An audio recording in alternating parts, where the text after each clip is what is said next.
Tori. Recently, we interviewed a bunch of teachers, history teachers, teachers with Jewish backgrounds about something very interesting that is happening this time of year. And it's Holocaust Remembrance Day, right? It is. It was May 4th? May 3rd. 4th, I I think. think it was the 4th because we got to say yesterday. Yeah. So it would have been 2 yesterdays ago, you know? Yeah, so we talked to quite a few teachers about it and talked about the Holocaust. We did. And so they just tell us the importance of the Holocaust and everything like that. And why it shouldn't be forgotten. So why don't we go check that out? Go check it out. May 4th is the day that we take to remember the Holocaust. So we went around and I talked to some teachers, some history teachers and also some teachers with Jewish backgrounds to talk a little bit about the Holocaust. So let's go check that out. So Holocaust Remembrance Day is important because it's, in my opinion, you need to remember the things that happened in the past. I believe it's important because just like everything in history, it's important to understand what happened in the past so it doesn't repeat itself. It's something we should never forget. We should remember it so that we do not repeat it. With everything that's going on in the world today, with terrorism and things like that, we have to make sure that it is never, ever repeated. It's, as many people know, is a form of genocide. And genocide has happened since then, and there have been attempts of it, recently, and there will likely be attempts to continue. So I think it's an important topic to discuss, and certainly the Holocaust, is the topic that is most thought about when you think of the term genocide. We've seen genocides in Rwanda, other genocides that are occurring right now, and we need to remember that if we don't do something to stop it, they'll just continue. Holocaust Remembrance Day is important, not just to me, but I think to everybody. So looking back at the time frame, this happened so long ago now in our history that I think that people, especially young people now, don't have the chance to actually talk to Holocaust survivors. They don't actually feel like it's as real as maybe we did when I was growing up. It's a good question. Unfortunately, I don't think it has impacted it enough. I said before that we talk about things, we're supposed to study history so we're not doomed to repeat it, but there's things that are still going on. So unfortunately, it did not make enough of an impact in the human race to stop atrocities like that. Something that should have never happened, and so we need to remember that this happened because we should never let it happen again. It's important to remember that all people are valuable. And what do you think the best way to remember the Holocaust is? The best way to remember it by is through history. Is there are speakers, there are concentration camp survivors that go around and that speak, and they're now becoming of the age in which they are all passing. So the best way to remember it is to pass on this oral history of talking and hearing about it. We need to talk about it. We need to remember those who were killed and those who were affected by it.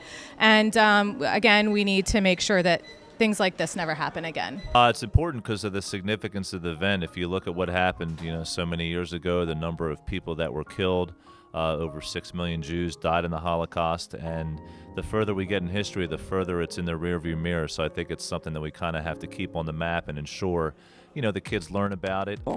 How does it impact me on a personal level? The Holocaust is something that, we grew up hearing about, we grew up reading about. One of the most powerful trips that I've ever experienced was going to the Holocaust Museum in Washington, D.C. I think that everyone should visit there.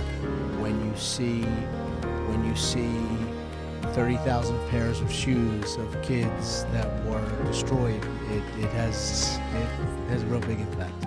So why exactly are we talking about the Holocaust now? Yesterday was the Holocaust Remembrance Day, so it is important to talk about all of the people who were killed, all of the people who were persecuted and were involved in the Holocaust. We certainly remember it at this time of the year. Like I was talking about as far as genocide, I feel like that's something that we recognize. Sometimes the international community hasn't done enough, but it's something that is more in the forefront of our minds, our opinions, of foreign policy.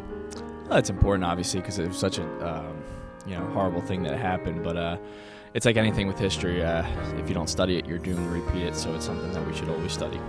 I have had family who was in the Holocaust. I had family who fled Europe because of the Holocaust, and I also have family, friends of family, who have survivors of the Holocaust. I teach Sunday school to kids to help them learn about the importance of Judaism and practicing it and doing the rituals and having it in your heart, because there are moments where being Jewish helps you be stronger and smarter and run faster and survive ugly things. And I remember it because it's a part of my family, and I'm always reminded that there's good in the world and there's not good in the world. So I have distant relatives that were in Auschwitz, distant relatives that were in the concentration camps, and some of them did not survive, some of them did. In fact, if they all had not survived, I would not be here today. And I certainly do remember, or try to observe the fact that they went through tremendous amounts of torture and unspeakable acts. I didn't have anybody personally in my family that died in the Holocaust, but from my family members' perspective, just paying homage to the people that have similar faith to mine. My aunt and uncle go to Israel every year. Holocaust Remembrance Day, Yom HaShoah, affects me personally through my faith, but otherwise not anything with my family. My family actually escaped Russia through the Russian pogroms, which is a different war, a different horrible thing that happened. I was very fortunate that nobody in my family that I know of was caught up in all of the tragedies that happened in Europe during World War II. So me personally, it's more of a faith thing, and it's more of the Jewish people. So they always say if you don't learn your history, you're doomed to repeat it. And we need to certainly learn from our mistakes so this kind of tragedy, this kind of atrocity can never happen again in the future. Well, those teachers had some really amazing answers, some really great insight onto the Holocaust, and it's a really fantastic thing. We should take the time to really sit down and talk about it and learn some more about it. I had the opportunity to talk to a Holocaust survivor, and it was amazing. So I hope that you guys get that opportunity in your life someday too. So now back to Eagle's Eye.